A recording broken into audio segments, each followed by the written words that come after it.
yesterday we were talking about some data types in Python which help us do some things. And those data types we saw was these things. The first thing I told you was list. The second would be your tuples, something called as tuples. The third would be your sets. And then there would be dictionaries. These are the things we were talking about in the previous session. So I explained yesterday that these are the things we'll have to go through. And what are these? These are, you can say, advanced data types in Python. And they help us store data, multiple elements or multiple values together in a container-like structure. They help us store that. So once you store multiple values, multiple data together, it will be easy for you to access that data. It will be easy for you to store the data, and it will be easy for you to change and replace if it is allowed and if you want to do such a thing. In that case, there was one more thing, strings. Strings we have understood properly. The next thing we were discussing about list. So we'll continue on that part today. Let's see what we were trying to discuss. So yesterday I was explaining you that list is a data type. List is an advanced data type, which has some advantages, which does some things for us. So first thing we understood was list is a data type, or you can say a data structure. What is the work of a data structure? The work of a data structure is to arrange the elements in a proper manner so that it is easy for us to store the data and it is easy for us to access the data. So I told you that there is a data structure array, which is very popular in programming world. And this array is a data structure that is common in all the programming languages. You talk about C, C++, Java, JavaScript, wherever. This array is very popular in that. Very similar to arrays, we have the list. So in array and list, you will see a structure, something like this. You will have a square box. You'll have this square box. And inside, you will have some values given. This was the thing we were understanding. Some values are there. So when we create one variable, in that one variable, we just store one data, one value. But in the case of these arrays and in this list, in a data structure, we can have multiple values together. And what is the advantage of using them? They will help us store multiple values, multiple elements together. Correct? And now, once they are helping us arrange that, store that data together, we'll be able to access them properly. And they take lesser space to store that data. That is the advantage of using them. Now, in the case of this list and all of these things, we were understanding about something. Let's see. So first thing was, how do we create a list? The creation of list was like this that we talked about. So list one, I have a variable, and inside that variable, I have created a list. So instead of saving just one value inside this, I'm having a list. And you can see I have a square bracket. Inside, there are multiple values together. So I can make a list where all the values are all integers. I can make a list where all the values will be all floats. And we can make a list where all the values will be strings. We can have a list which can consist of a combination of all of these data types that also we can have. So in list, we can have the integer, we can have the float, we can have those text value or the strings, and also another list inside that. Now we were talking about a 2D list. A 2D list is just list of lists. These were the things we were talking about yesterday. Now, once we have created the list, what we need to understand now is accessing that list. We have created that. Now, the scenario here is that the first important property of a list you need to remember is it is mutable. Mutable means changeable. A list is changeable. So what do we mean by changeable? Once we have created a list, it can be altered. It can be replaced. It can be some things can be added. Some things can be deleted from that list. Those are the things we do. Now let us talk about those scenarios, how that works actually. Let's see. So now we have this. We'll take this list 4. Okay. Now, just take a look at this list 4. We have our list 4, and these are the elements. In this case, if I want to access a particular item, if I want to access Python, what should we write here? Just a very quick answer. Using the indexing, what should we write to access Python from list 4? This is a element. This is a value in the list, and we have to access this. So how do we do that?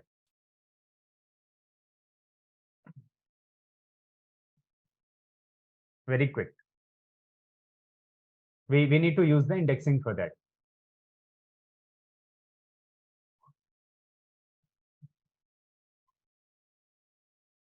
Anyone?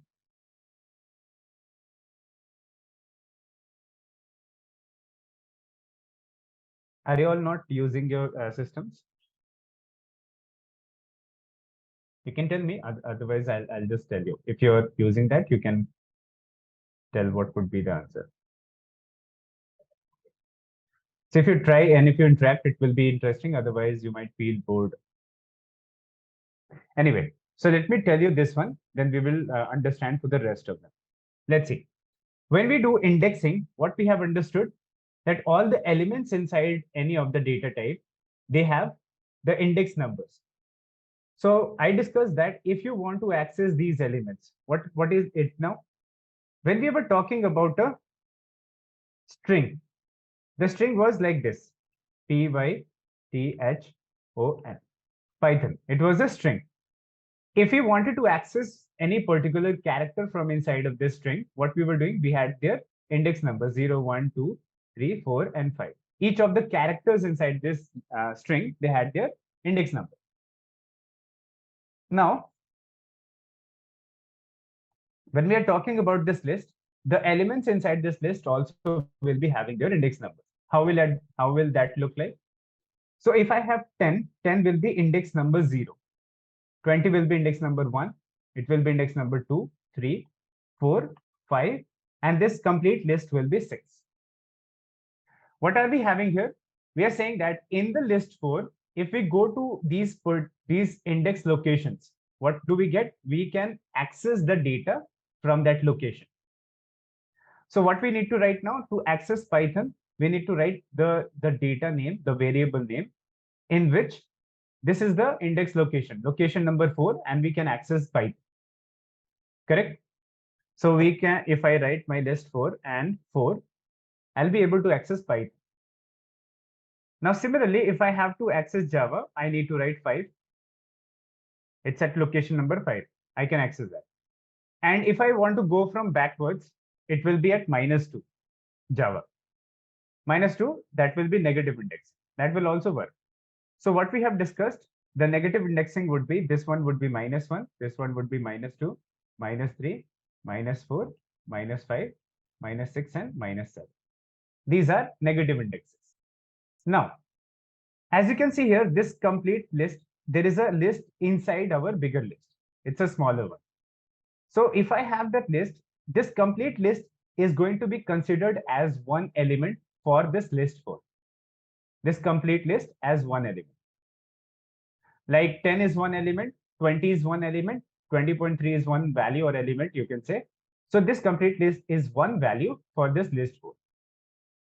Now, so if I have to select this list, what we would do now? We would just say that give us this. So if I write now list 4 and 6, what we would get? This list. We would be able to get this 10, 20, and 30. I think now it should be clear. Now the next concept is, if I have to take this value, if I have to access this 20, how would we do that? This we need to understand. And now here, there will be a concept of double indexing. We'll now see a concept of double indexing. What do we mean by double indexing? So first, we need to reach 20. To reach 20, what we need to do? We need to first reach to this list. Because as you can see here, 20 is a value inside this list. So first, we will access this list. And once we access this list, we go inside this list and we access 20. How do we do that? So first thing we will write is list 4 of 6. What it will give us? It will give us the value 10, 20, and 30. Correct? Now what should I do? If I have gone to this data, what will I see? That inside this list, there are other index numbers 0, 1, and 2, because this is a separate list and they also have their index location separate. So if I have to access 20 here, what will I do now? Just after list 4 and 6, I'll add a 1. So what we have done just now, we have added 2 of these square brackets. The first square bracket is helping us select this list. And once I have selected this list, once I have reached this location, this value, I go inside this list by saying 1, and I will be able to fetch 20 here. Now let's see about that. And this is the concept of double indexing.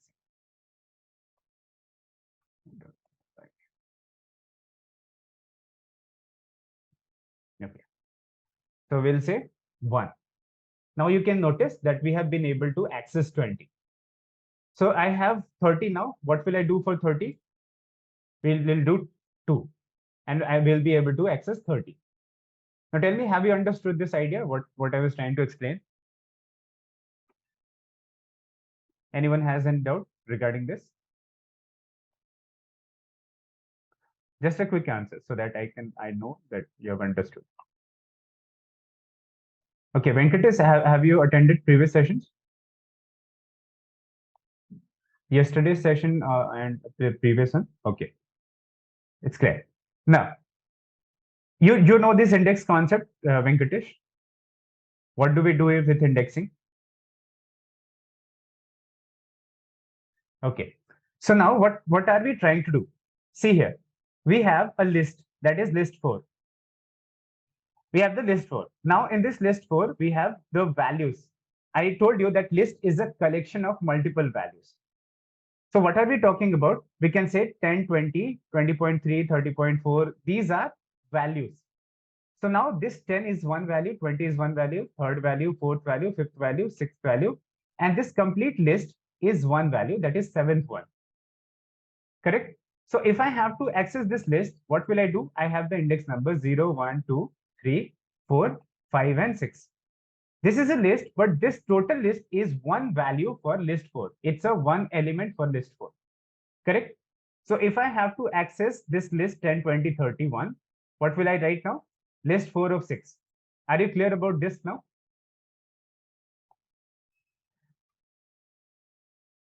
This is clear, I think.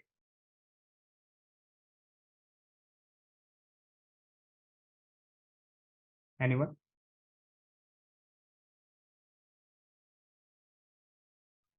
So just tell me, Venkatesh, are you clear about this list 4 of 6?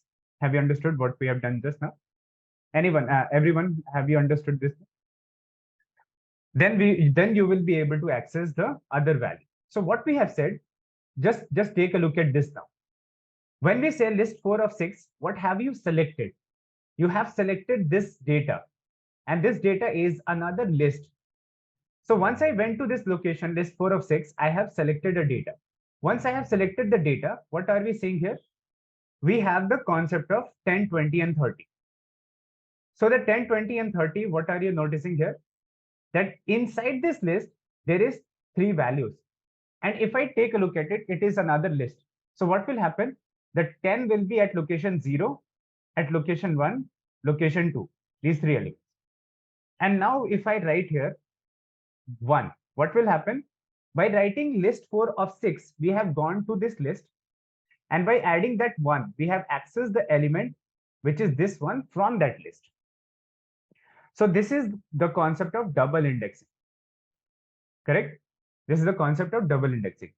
Now you're saying that if you want to do negative indexing and you want to select this data, correct? Now, so let's see what we will do now for that purpose. If I have to select the same data using negative indexing. So first I will write list of -1. Once I have gone to list of -1, you can notice that I have selected the same data. So once you have got the list of -1, what will you notice? That again, you just have to write here 1 and you'll be able to access that. And if you want to use the negative for the second one also, what will be the value here? What can we write? Tell me just quickly. If I want to access the second value, which I was writing 1, instead of 1, if I want to write the negative index, what should we write then? No, not negative 1, because it starts from negative. So we'll be writing negative 2, correct? And this is the value. Now I think would be clear to all of you. This is an important concept you need to understand, correct? That is the thing. I think everyone should be clear. If anyone is not clear, let me know. But this is the concept of indexing that we do. Now, again, once we are able to do indexing, we'll be able to do slicing also. So we'll see about that one by one. So this was the basics of list that we have discussed just now. Let's see what other concepts are there in the list. So there are some operations that you can perform on the list. We'll be talking about that. So I have my list 4. I'll talk about multiple things one by one. So this is our list 4. If I want to check how many elements are there inside this list 4, we just have to use length of list 4. The same way we check the number of characters in a string, that is what we have to do. So we have total of 7 elements here. So this length of list 4 will give us 7. That is the length. It's a very simple one. That same thing we have done for the string also. I have taken list 4, check the length of list 4, number of elements we have got. Now, the next is some operations. What are we now going to do? We are going to actually talk about how to add elements to a list. So one thing you need to understand here is that the property of immutability I was talking about, correct? The property of immutability. So in the property of immutability, what we talk about is we can delete the elements of a list. We can add more elements to the list, and we can replace the values from a list. And we'll be talking about those concepts one by one. So before adding elements, let me show you how do you replace the values. Let's talk about that. So to replace the values, what we need to do, let's say I have to replace 20.3 to 30. At the place of 20.3, we have to write 30. So what we will do now, if I have to replace any value, we have to go to that location. So I'll just say that this 20.3 is at location 2. So list 4, location number 2, we have 20.3, correct? So this is the concept of indexing. Indexing does what? It takes us to a location in a data. It has taken us to that location, which is 20.3. Once I have come to this location, I have to replace the value. What will I do to replace the value? Just a very simple thing. Just say is equal to, and just say a newer value. Let's say 30. I wanted to replace 20.3 with 30. So I'll just say 30 is equal to 30. What will happen?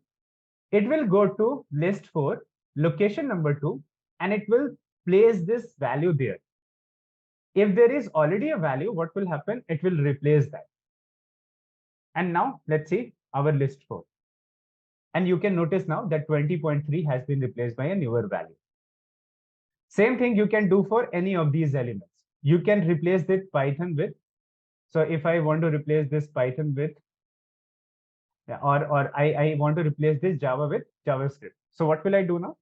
I'll say list 2, list 4 of, I can say -2. What will I get? Java. And instead of that, I want to have JavaScript and script. And this is our value. We have replaced that data. So any of this value you can replace with anything. Now, it does not mean that if I have a string here, I'll be replacing with another string only. It is not the case. You can replace with any data. You can have a list, another list here. You can have a integer here, float here, whatever you want to replace it with, you can replace with another data, any other data. That is the first concept of mutability, that you can change the values inside the list once it has been created.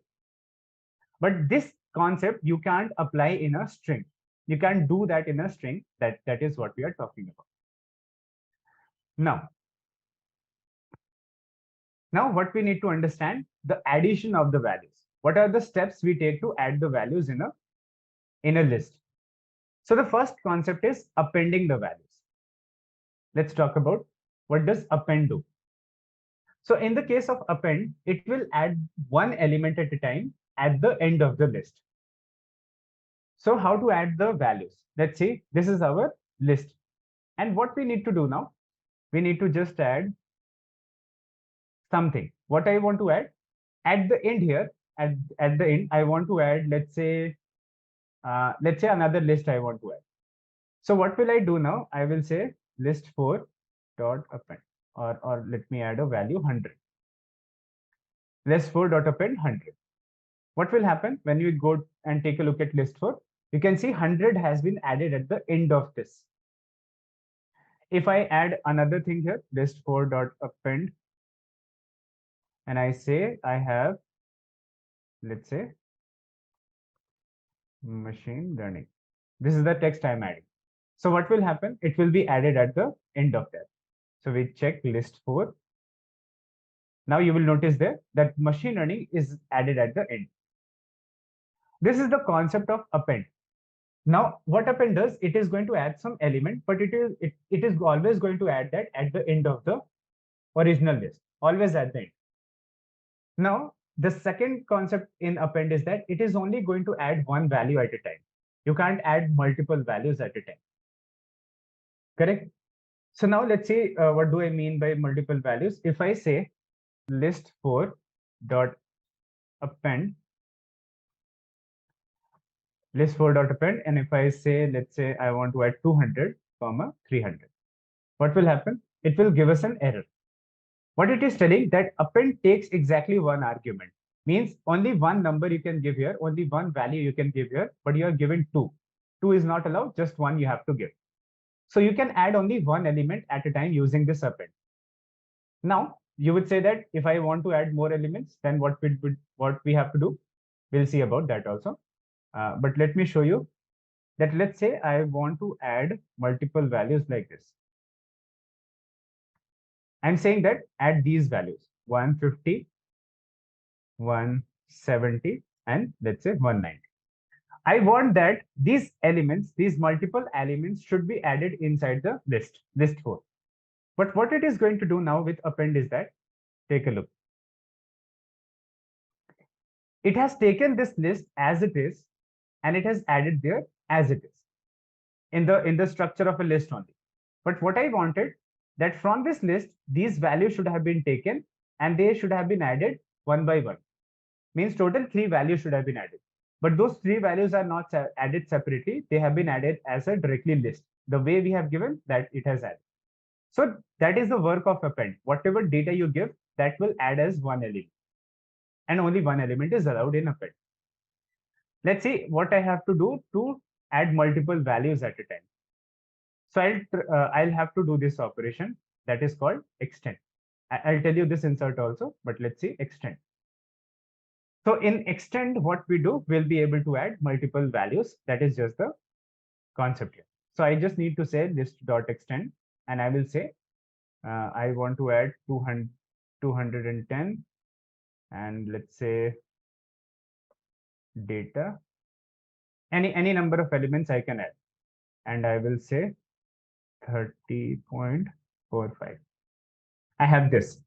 Now take a look at it. What will happen? List 4.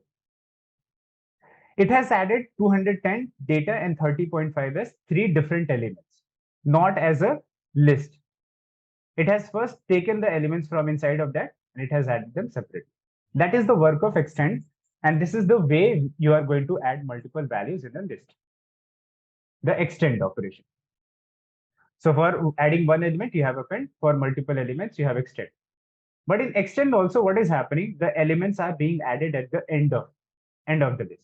But now you would say that I want to add at the start of the list, not at the end, or I want to add somewhere in the middle. What we do in that case? So in that case, we use the concept of insert. What insert is going to do? This is our list 4.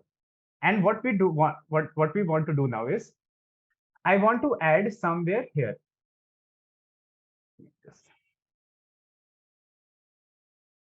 See, I want to add one particular data, one particular value somewhere in the middle here.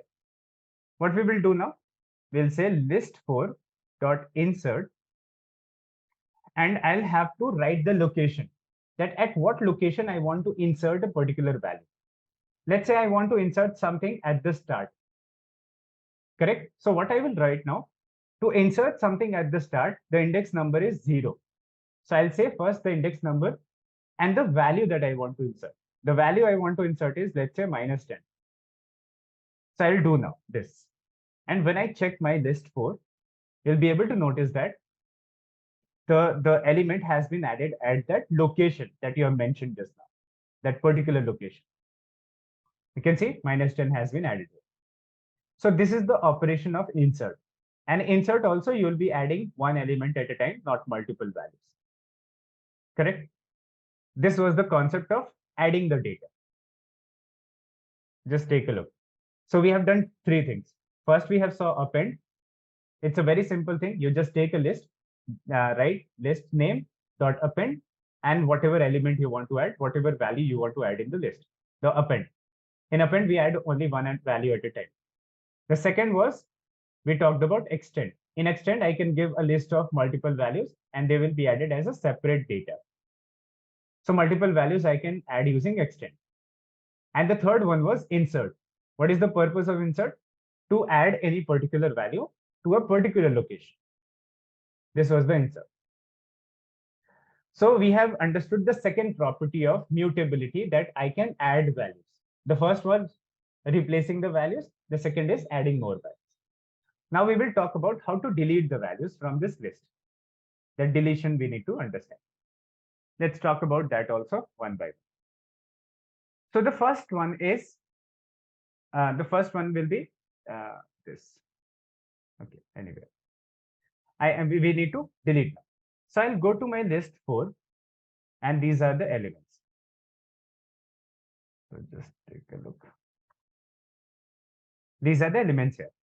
Now what I want to remove is, let's say this 30.4 I want to remove from here, from this list.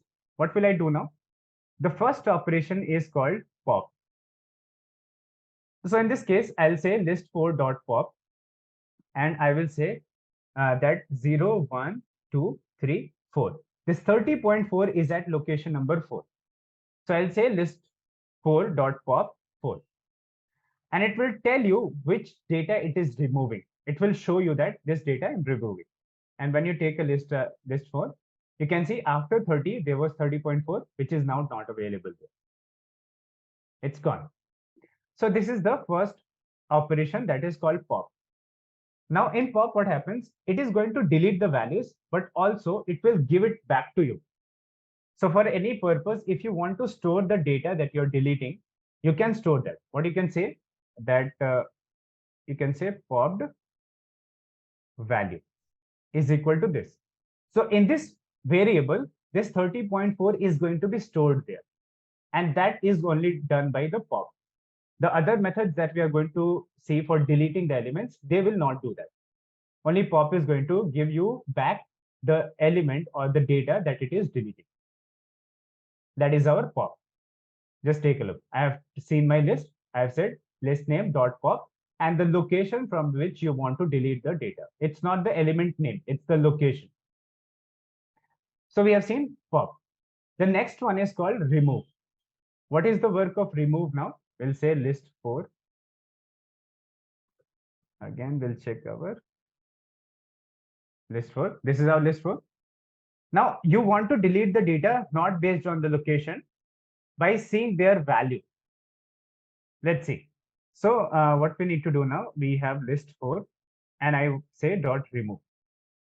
In the remove, I'll not give the location, but let's say if I want to remove this 30.45, I want to remove this. So what will I write? I'll just write the name of this value. List.remove this value by its name, not the index location. So I say list4.remove this value, and when you check your list4 again, you'll notice that it is gone now. After data, there was 30.45, it's gone. So the only difference between pop and remove is that pop goes to a particular location. It wants a location from you to remove the element, and remove wants a value. that name the value that you want to remove. If you want to remove Python, you will just say Python word here, that Python is going to be deleted. These were about pop and remove. What other options do we have? So now the other option do we have that we have is called delete. So likewise, there was a keyword len. Okay, len was a keyword. Very similar to len, there is a del keyword. What is the work of del keyword? Let's see. So I have my list 4. And what I want to do now, I want to remove multiple values. What I want to remove now, this 20, 30, and Python. These 3 values I want to remove directly, multiple values at a time. What should I do now? I will say del, or before adding del, let's access that data. The 20, 30 in Python that I want to remove, first I'll have to access that. What should I write for now this? The 0, 1, 2.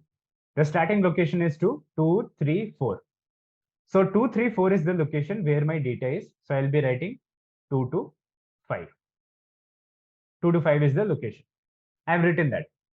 So what it will show us that at location 2 to 5 means 2, 3, 4, we have these values. And if I have to remove that, what will I do now? Just at the start, I'll add this keyword del. Whatever you have accessed from here, delete those things. That is the work of del. And when I run this operation and when I check my list 4 again, you'll notice that the values which were selected with this slice, they have been removed now. So the work of del is to remove multiple values using the slicing concept. That is the work of delete. So in pop and remove, we removed 1 values at a time, but with this del operation, we can remove multiple values at a time. Correct? Now, if I say, if I just say, let's say list 1 I create, and I have 10, 20, 30, 40, 50. This is again a small list I'm creating. If I want to completely delete this list from the memory, it should be completely removed from the memory. There should be no trace of this. I want to delete this from there. What will I do now? I'll just say del and list 1. Don't have to give any slice. You just have to say del keyword and the name of any list. So this is the list 1. I want it to be removed from the memory. It should not be available. So before running this operation, if I check my list 1, it will tell me that the list 1 is there and these are the values in that.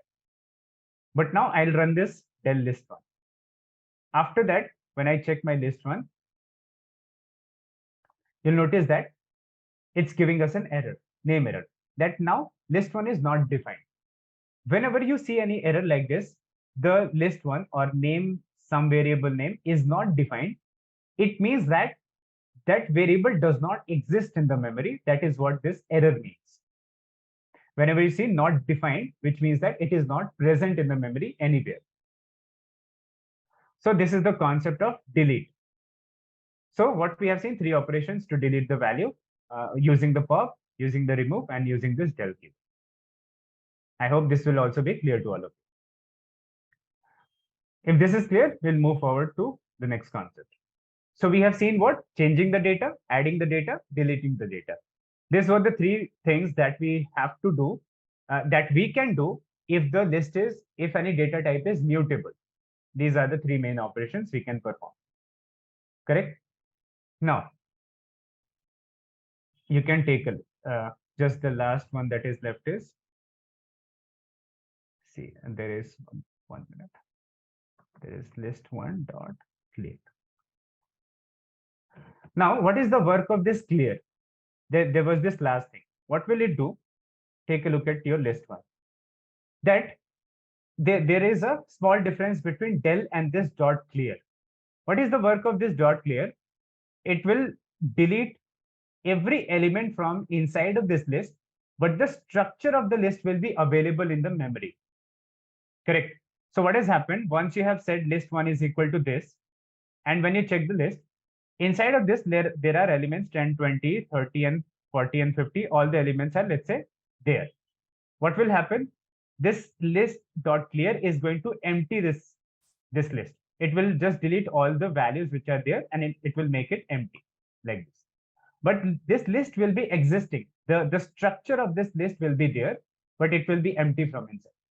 But what list del does, del is going to remove even the structure also. There will be no trace left of any list.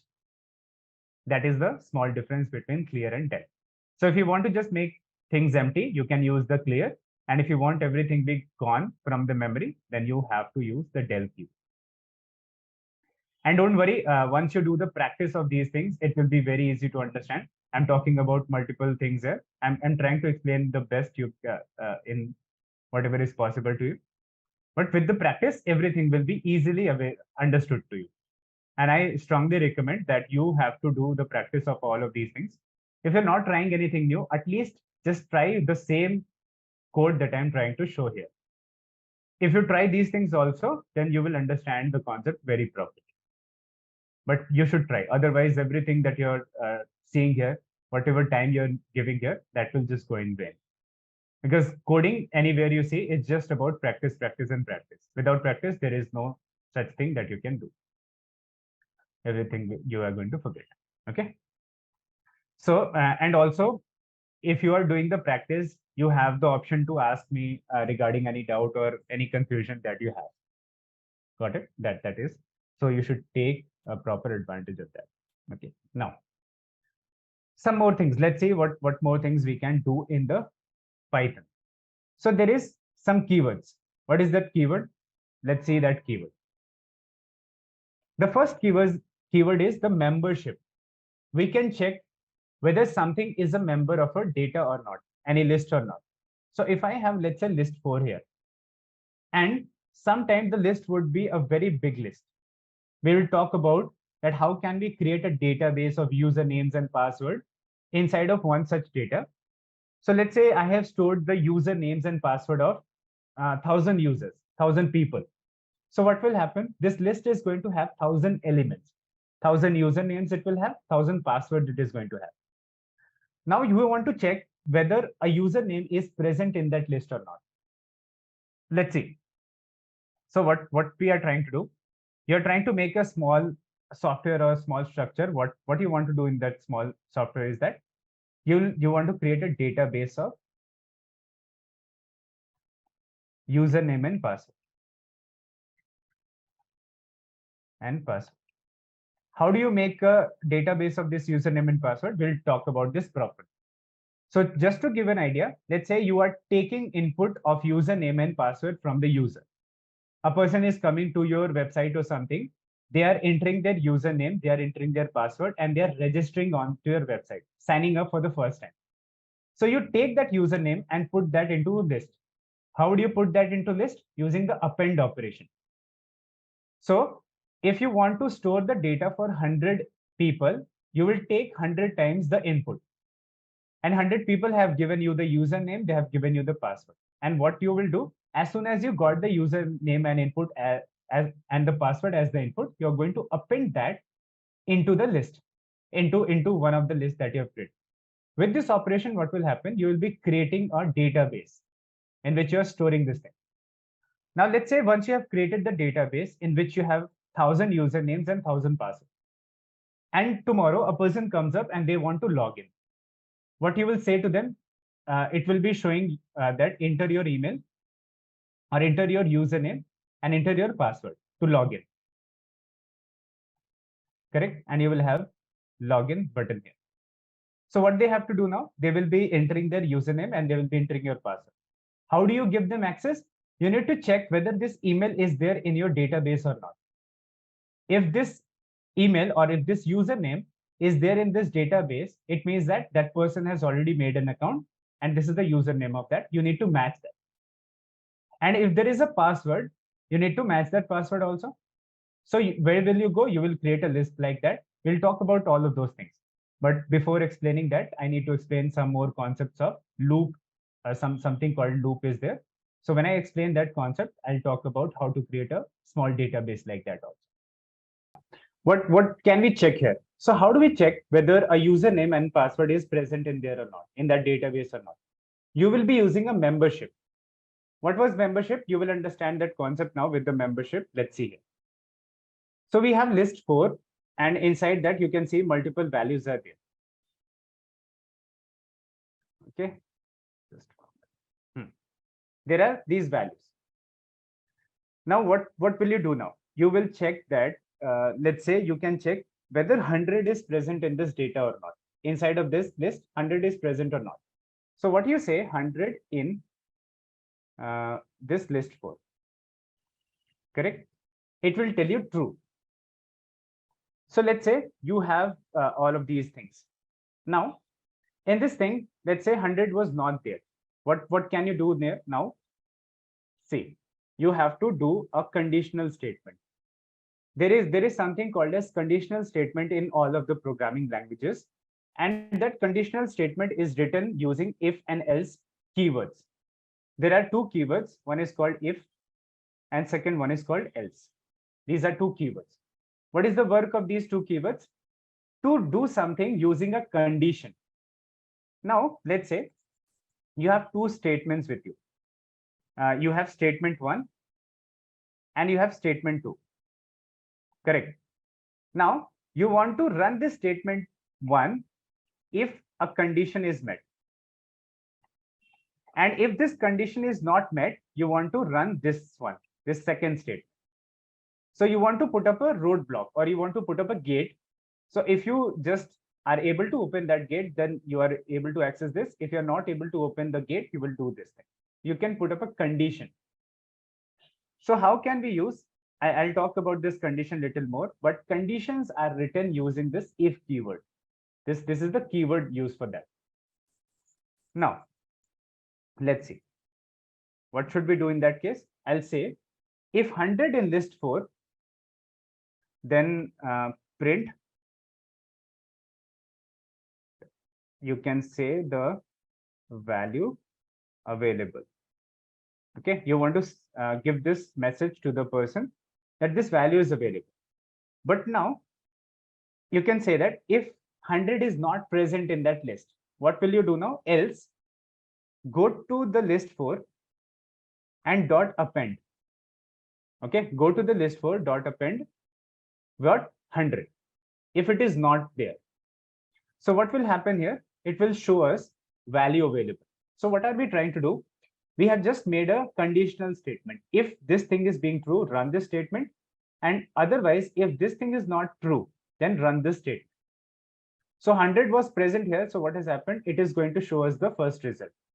Second result will not be shown to us.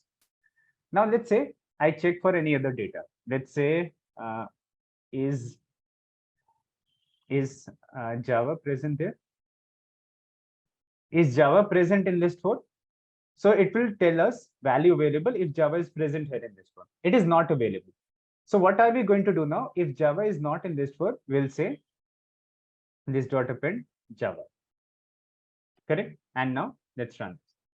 And what has happened? It has not printed this result, which means that this thing has run. What will happen if this thing runs? The append operation has happened. What will append operation do? Java has been added at the end of the this list. So something like this we'll be writing to create the database. If you check for a username, and let's say that username is available there, so what you will do? Access given. You will give them a message that access given, you have logged into the website. But let's say that username is not available. It means that that person might have given a wrong username, something they need to correct, or that person might not have signed up to that website. So what will you do? You will give them a message that it seems that you are not logged in, or it seems that you are not registered to our website. Do you want to register? So you can give such a message. And that will all depend upon these kind of things. We'll combine multiple concepts together to make such a thing. And I hope you are understanding this concept. So this was a membership. The first keyword in Python that we have to understand is in and not in. The not in is just the opposite of this in.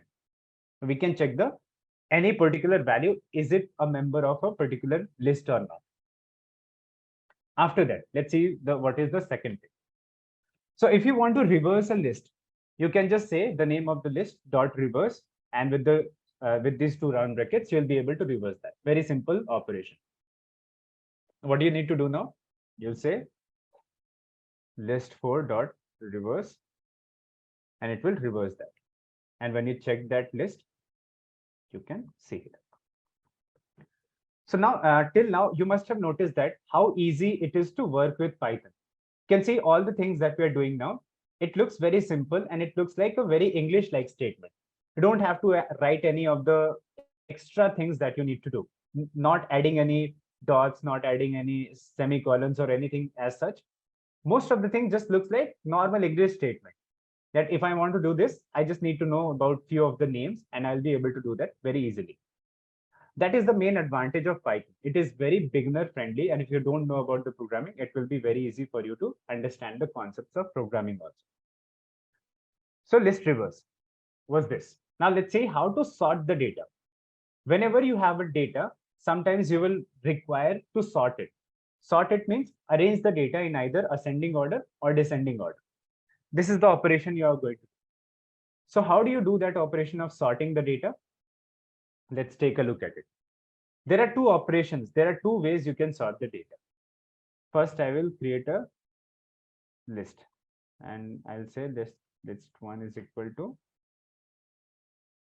we have, let's say 100, 65, 43, 210, 33, and 74. Just some values I have taken.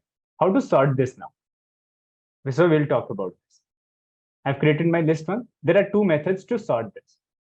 The first method will do what? It will go to original list and it will sort the values in the original one.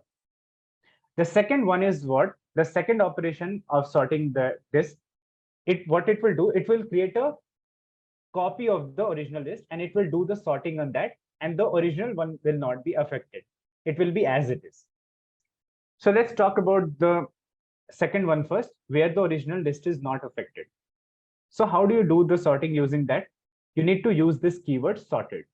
Like we have used len of keyword to check the length of that. So we'll say sorted and we'll say list1. What it will do now, it will tell us that this is your sorted list. In sorting means arranging the data either in ascending order or in descending order. So by default, it is arranging the data in ascending order. If you want to do it in descending order, what you need to do, you'll just after list1, you will say reverse is equal to true. You have to switch on this keyword, which is called reverse is equal to true. Once you say that and once you run it, you'll see now it is sorted in descending order, in reverse order. And now when I check my list1, you will notice that nothing has happened to list1. It is as it is. Nothing changed. That is the work of sorted. Now, if you have done the sorted, you can save it into a new variable. Like you can say sorted data. And what you have just done now, you have sorted the list and you have saved it into a new variable without affecting your original one. So many times you don't want to affect the original data because you are going to lose the original data if you do such a thing on the original one. So what we do in that case now? See, so this is what we do. Now the second case would be to affect the original value and to sort that into the same one. For that purpose, I have the operation called as list1 dot sort. When I add the name of the list dot sort, what will it do now? Let's take a look. So when I check my list1 now, you will see that it is now sorted. Where it is sorted? In the original data. Now my original data has been permanently sorted. It is not now like the original one. So with this sort operation, we have affected our original data. That is what it is. Correct? And with this operation here also, you can use reverse is equal to true. And you can say that now the original data will be affected and this is the final information. This is the sorting of the data. Just take a look at it. One is this sorted keyword and one is this dot sort. Two operations.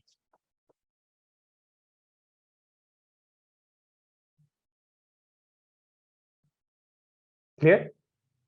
If any question is there, just now we'll complete in 5 minutes and then you can ask your questions. The last important concept is this. Just take a look at it. the last important concept. What we need to see now, I'll create a list 10. And in this list 10, let's say I have some values. I have Python, I have data, and let's say I have 10, 20, and 30. This is very important operation. You need to understand them properly. Let's say I have a list 10, and I have, let's say, list 11. You can sort it.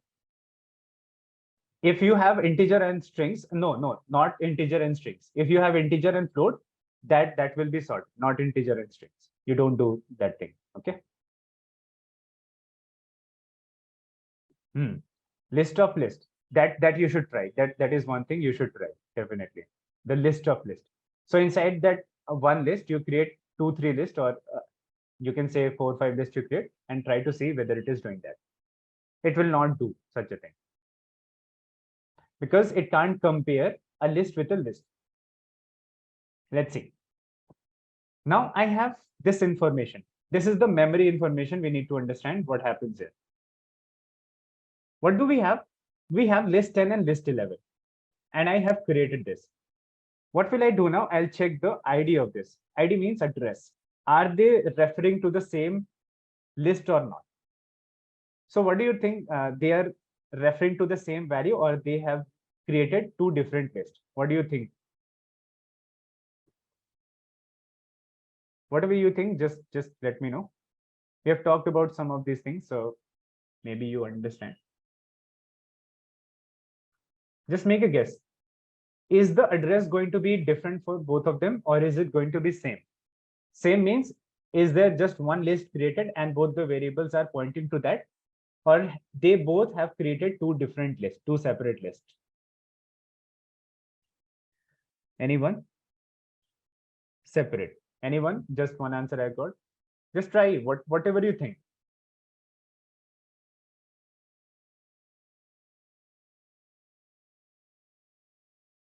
No other option answers? Okay, let's see. I've created this. Let's check the ID. What will happen? You can see that ID is not same. Why it is not same? The case of this, you need to understand this clearly. Now it should be clear to all of you that when I create a normal variable, and when I say num1 is equal to 10, and when I say num2 is equal to 10, in this case, both of them will be pointing to the same value, which means that there will be a box created, 10 will be there, and num1 and num2 both will be pointing to the same address. If I have 10 here, if I have 10.2, means the float values are there. And also if I have strings, if I have same string in both of them, for these 3 conditions, this is going to work. But when I have 2 lists, even if they look exactly same, but they will be making separate. They will be making 2 separate lists. Now you would say that, what if I want them to point to the same location? What if I don't want them to be separate? How should we do that? So separate means if I do something on the list 11, nothing will happen to list 10. So when I say list 11 dot append, and I say 50, okay, I'm doing some operation on list 11 only. So if I check my list 11, what has happened to that? 50 has been added. And when I check my list 10, you will see that nothing has happened. Correct? It might look like an obvious thing to you that if I'm making a change in the first one, why should it happen to the second? It's obvious. But if I want that both of them should have the same list, how do we write that now? So first we'll write our list 12 is equal to, let's say this.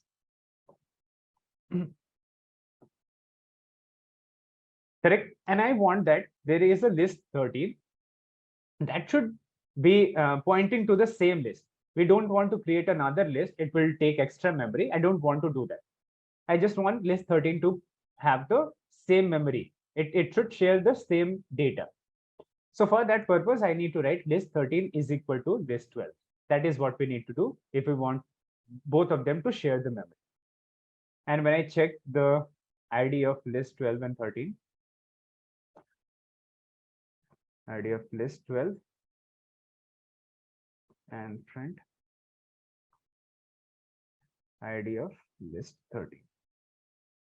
You'll see that these addresses are exactly same. How do we verify that they are pointing to the same value? They have not created separate list. I'll just do something on the list 13 and it will show on the list 12 also. So what I do now, I say list 13 dot append and I say add 100 there. And when I check my list 13, you can notice that in list 13, 100 has been added, obviously, because I've done something on list 13. But when I check my list 12, here also it will show that after 40, 100 has been added. But in list 12, I have not done any operation. So what does this mean? This is happening because you have a box in which that list was stored, and list 12 and 13 are pointing to the same. Correct? So list 12 and list 13 are pointing to this. So if list 13 is doing something in the data, it will also be reflected in list 12. It's an obvious thing because they both are pointing to the same box. That was the concept of list. And this is a very, very important concept. You should understand this properly. I've discussed about a similar thing multiple times. So by now you must be very good at it. If you have seen the previous video, okay. Now we have done almost everything. Okay. There are some things that we will discuss after discussing few extra topics, few later topics. But whatever we had to know till now, we have discussed that. Correct? And similarly, if you want to count something like one extra thing, if I want to share, if I want to this, let's say if I want to count list 1 dot count a particular element, let's say I want to count how many times 10 is there. So sorry, list 10 dot count 10. How many times 10 is there in this list? One time. You can count those. If you want to say list 10 dot index of 10, you can get the index also. Correct? 0, 1, 2. So these are the operations that you can perform, the count, index, some of these things you can perform on that. Also, the last one is if I have list 12 and list 13. Okay, list 12 is this and list 13 is this. What can you do? You can create a list by adding them using this operation. You can just say list 12 plus list 13. And what will happen? They will be concatenated together. Concatenated means the values from the list 1 will be taken. At the end of it, the value from the list 13 will be added. So likewise, you can add the data, the values from multiple lists, and you can create a bigger list. And what you can do now, you can say that using this operation, store the 10, list 14. Because when you're adding the data using this operation, it will not affect the original ones. So if you want to do the same operation like this, there is an extend. Instead of adding list 1, list 12 plus list 13, what could I have said? I could have said list 12 dot extend list 30. What is this going to do? It is also going to show you the same value, exactly same this. But this operation, this dot extend is going to change the list 12. It will take everything from list 13 and it will add that in list 12. But this list 12 plus 13 is not going to affect the original list. It will just add them. We'll create a new temporary list. That temporary list you can save in a new variable. Okay. This was the final concept I wanted to discuss. Whatever we have gone through, just go through this much. There are some things at the bottom of this also. Don't take a look at these. We'll talk about them later. Basically, most of the things I've discussed.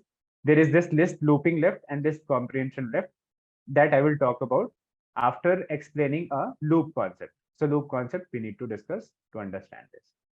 The indexing and slicing will be exactly same the way we have done in our previous string concept.